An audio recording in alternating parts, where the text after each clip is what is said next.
दोस्तों, जब भी हम अपने सपनों का घर लेने की सोचते हैं तो दिमाग में एक ही सवाल आता है, रेडी टू मूव इन ले या फिर कोई अंडर कंस्ट्रक्शन प्रॉपर्टी। एक तरफ आपको सस्ता रेट मिलता है तो दूसरी तरफ मिलता है पीस ऑफ माइंड। एक तरफ अप्रिसिएशन का लालच है तो दूसरी तरफ है इमीडिएट पोजेशन की खुशी। पर सच क्या है? In this video we are going to discover and understand both the options. हम बात करेंगे उन हिडन कंपोनेंट्स की जो अक्सर बिल्डर आपको नहीं बताता है। So if you are new to this channel, please subscribe and hit the bell icon so that you get updated videos on time. इस वीडियो को पूरा देखें और इस वीडियो के एंड तक आपके पास एक क्लियर रोड मैप होगा कि आपके हार्ड अर्न मनी कहां इन्वेस्ट किए जाए। तो चलिए शुरू करते हैं। First let's talk about the under construction properties and see कि लोग इसकी तरफ क्यों खींचे चले जाते हैं। इसके कुछ मेजर रीजंस हैं।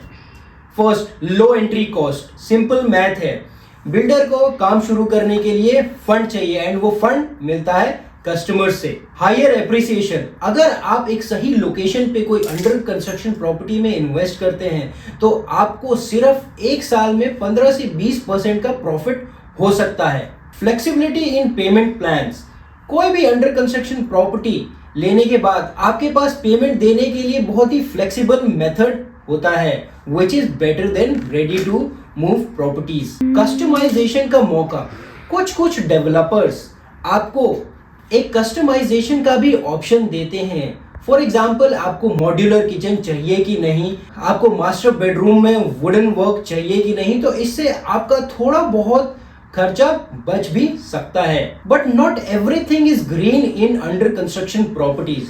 Now let's talk about the demerits of a under construction property. पहला पॉइंट है possession delay. This is the biggest pain area of a buyer. अगर आप चाहते हो कि मैं कंप्लीट रेरा के ऊपर एक वीडियो बनाऊं तो नीचे कमेंट दे करके बताएं। दूसरा पॉइंट है जीएसटी इंपैक्ट। याद रखिए, अंडर कंस्ट्रक्शन प्रॉपर्टी पर 5% जीएसटी देना पड़ता है। People usually tend to forget this pointer while purchasing a under construction property. Transfer cost. This pointer is only valid for investors जो लेने के बाद 30% से 40% पेमेंट दे करके ट्रांसफर करना चाहते हैं अपना प्रॉफिट बुक करके।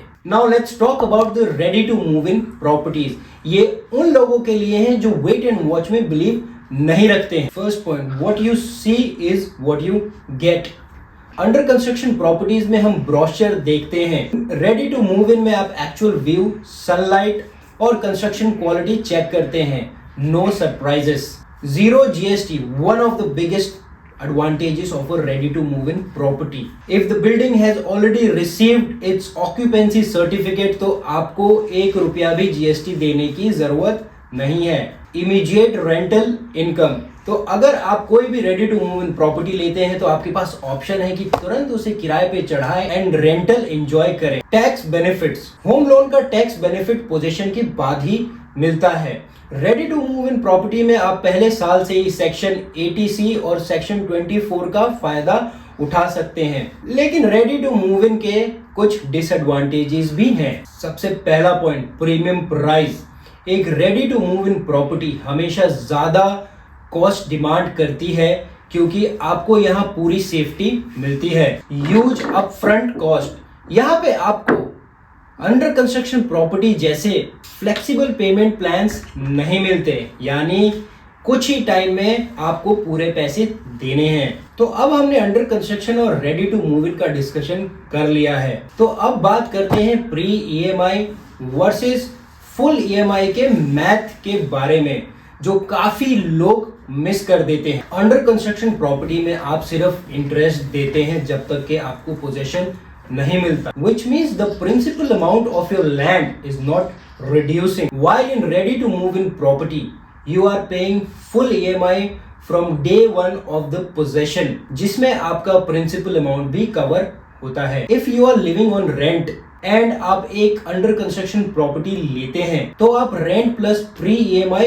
दोनों भर रहे हैं। 3-4 साल में ये अमाउंट इतना बड़ा हो जाएगा कि आपको ये under construction property ready to move in से बहुत महंगी लगेगी। तो इस कैलकुलेशन का हमेशा ध्यान रखें व्हाइल मेकिंग योर डिसीजन। तो अगर आपने अभी भी चैनल को सब्सक्राइब नहीं किया तो subscribe and hit the bell icon immediately so that you get regular update. अब आते हैं डिसीजन फैक्टर्स पर, किसे क्या लेना चाहिए। तो फाइनल वर्डिक्ट के लिए let's keep it very simple. Case 1, if you are an investor, आपके पास रहने के लिए घर है और आप सिर्फ अपना पैसा बढ़ाना चाहते हैं, so go for under construction property. But ध्यान रखिए कि ये डिसीजन सिर्फ रेप्यूटेड बिल्डर्स के साथ होना चाहिए। इफ यू वांट कि मैं रेप्यूटेड बिल्डर्स के बारे में वीडियो बनाऊं तो नीचे कमेंट करें। Case 2, if you are an end user living on rent, आपको सिर्फ और सिर्फ ready to move in properties देखनी चाहिए, क्योंकि आप अपना रेंट बचा करके वही पैसे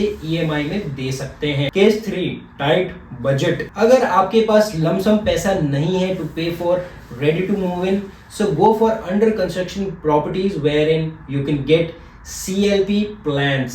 At the end of the day, घर सिर्फ एक इन्वेस्टमेंट नहीं, एक इमोशन है। अगर आपको डिले से डर लगता है तो थोड़ा एक्स्ट्रा दो and go for ready to move in property. अगर आप 3 से 4 साल वेट कर सकते हैं एंड न्यू एज अमेनिटीज चाहते हैं तो गो फॉर अंडर कंस्ट्रक्शन प्रॉपर्टी। उम्मीद है इस वीडियो में आपको काफी क्लैरिटी मिली होगी। If you want me to deliver a video where in I talk about good ready to move in properties in Noida, comment below. इस वीडियो को अपने उन दोस्तों से शेयर करें जो घर लेने की प्लानिंग कर रहे हैं। और हाँ, सब्सक्राइब करना ना भूलें, क्योंकि रियल एस्टेट का सच सिर्फ मिलता है अंक रियलिटी पे। तो मिलते हैं अगले वीडियो में।